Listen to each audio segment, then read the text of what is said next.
When you think of Canadian actors, who comes to mind? Is it Ryan Gosling, Jim Carrey, Sandra Oh, Mike Myers, Rachel McAdams, Seth Rogen? You probably think, those guys are pretty famous. Well, yeah, they are. But the thing is, most of them don't work in Canada, and haven't for a long time. Why is that? Well, it's tough being an actor in Canada. It's hard to find work here. It's hard to get recognition. If you've been following this series, you'll know by now that Canada has made itself a very hospitable environment to American productions to film their movies here. And while you would think this would be good for our actors, more movies, more chances of getting a part, it's not all roses and sunshine. I spoke to my friend Ellie, who's been working professionally as an actor since she was 8 and made appearances in shows like Murdoch Mysteries and The Comey Rule. This is what she had to say about it. I think there's a perception among Canadian actors that there is sort of a ceiling in terms of how far you can go in your career in Canada. American productions come up and they've already cast the leading roles with American stars, but in order to shoot in Canada,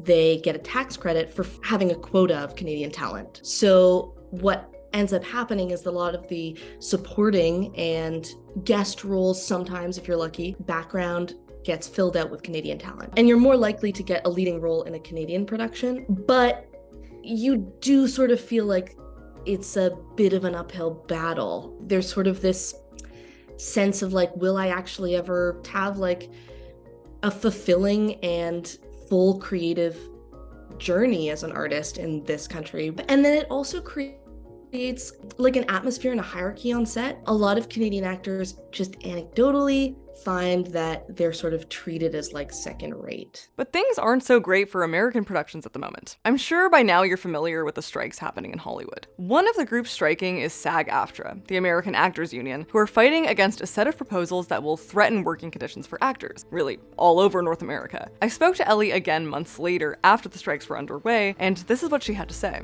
Well, I think the issues that they're battling right now in the States are ours. We could also easily be striking as well. Those issues are not separate from us. It just is happening on a larger scale there, and there's more money at stake. On top of the ripple effects that actors in Canada are facing from these strikes, financial precarity is unfortunately a struggle they know all too well. And things recently got tougher. Canada has its own English language actors union. It's called ACTRA, or the Alliance of Canadian Cinema, Television, and Radio Artists. They've been around for about 80 years, and they play an important role in protecting the welfare of performers in Canada. On top of that, their mission is to advocate, quote, for our industry and more generally for Canadian culture. So ACTRA, like SAG-AFTRA, is by and large a positive force in our industry. And right now, it's also facing some struggles. We're gonna do a bit of an alphabet game for a sec. Basically, there's this thing called the National Commercial Agreement, or NCA, which is an agreement between ACTRA, the Institute of Canadian Agencies, or the ICA, and the Association of Canadian Advertisers, or the ACA.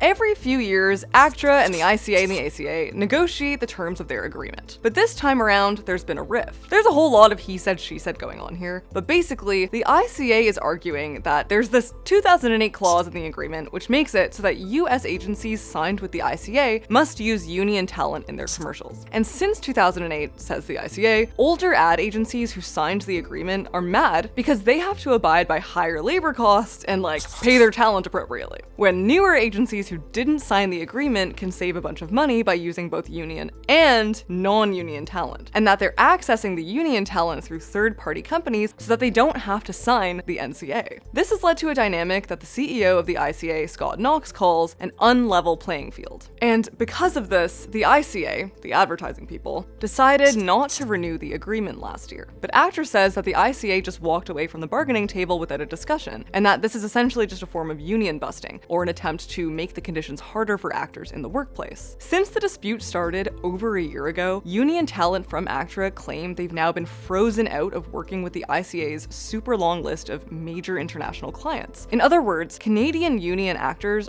aren't getting commercial work, and that is not good. I've always felt well advocated for with ACTRA. There were a lot of protections in place for child actors. So commercials are awesome because if you book one, you can make a ton of money in a really short amount of time. Many actors will book one single commercial in a year, and that will cover them in terms of their expenses for most, if not the whole year. And then they're able to do all these other creative pursuits outside of that. However, I see that the change in the commercial agreement, what is worrying about it, it could potentially set this new precedent that could affect film and TV work in Canada. So the issue here is that if streaming services, for example, catch wind that they can pretty easily blow past ACTRA and just start casting non-union actors, they will do that, and then we'll see a big loss in terms of film and TV opportunities. And months later, she's finding things haven't gotten much better. What I'm seeing is a lot of friends and colleagues turning to working more fully in side jobs, or just looking for like completely alternative career paths, because it's so unknown how things are going to progress and if the industry is going to be equipped to support our lives. And this situation really is the straw that broke the camel's back. What I'm concerned about is an artistic drain on the industry, especially in Canada, which would be very, very sad. There's so much Canadian talent. In Amanda Cole's article about why our film tax credit system actually harms Canadians, which I talked about in the last episode, she finds that employment contracts for foreign film are all over the place in terms of how long they can last. Sometimes it'll be up to 8 months for key cast or crew members, but for background or day player actors and certain crew members, time on set can be as little as a day. This means that background actors, most of whom are Canadian, go really long periods without work. She also finds that Hollywood's tendency these days to be pretty penny pinching has spawned all these low-budget, non-union productions, which have become known as the Walmart model of film and television. This means that juicier work opportunities for unionized professionals, including actors, are decreasing, while people are now competing more and more to work on low-paying productions. But Ellie's hopeful. Another way that that could be approached is that ACTRA drops a lot of the requirements, just so more and more people join the union, and there's just like fewer non-union performers to choose from. I think it's important to be informed about those policy changes. If you have a big role in a Canadian feature, maybe you don't get a lot of like international recognition, but within the community, people are gonna like take notice. I'm interested in like what a Canadian artistic identity is. And that's really what we're all hoping for, isn't it? A Canadian industry that's interested in cultivating a strong, diverse, and lucrative Canadian identity. We really need to support artists in order to have Canadian culture.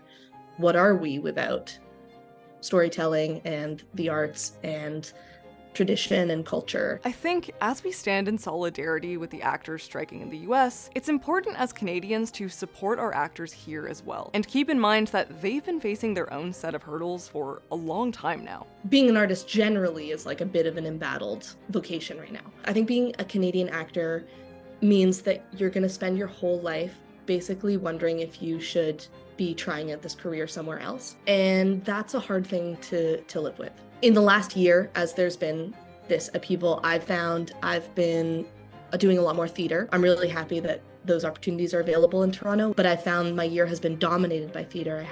I did one film job in January. I also really miss on-screen work, and once I finish this next theater contract, I'm really excited to get back into film. I really hope there are opportunities available when I come back to it.